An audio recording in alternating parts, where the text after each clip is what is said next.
This is Jonathan Marson. I'm going to be discussing Carl Rogers' student-centered teaching approach.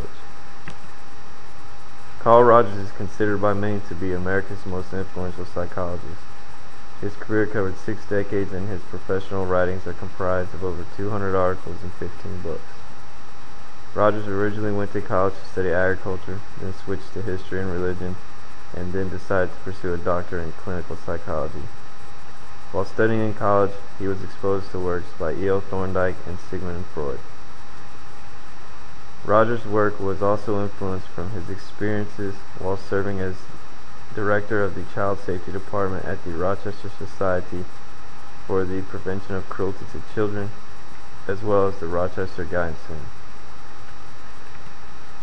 Rogers is most recognized for his client-centered approach to counseling. Rogers claimed that a therapist must demonstrate unconditional positive regard, empathy, and congruence towards a client in order for personality change to occur. Rogers applied the principles of his client-centered approach to education, creating student-centered teaching. Student-centered teaching places the emphasis on the student rather than the educational process. Rogers' student-centered approach was based on 5 principles. They are: we cannot teach another person directly, we can only facilitate learning. A person learns significantly only those things that he perceives as being involved in the maintenance of or enhancement of the structure of self. Experience, if assimilated, would involve a change in the organization of self and tends to be resisted through denial or distortion of symbolization. The structure and organization of self appear to become more rigid under threats and relax its boundaries when completely free from threat.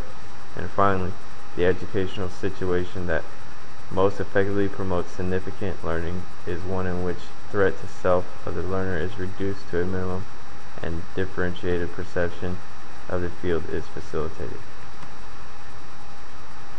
Rogers believed that a teacher must provide trust, understanding, and realness.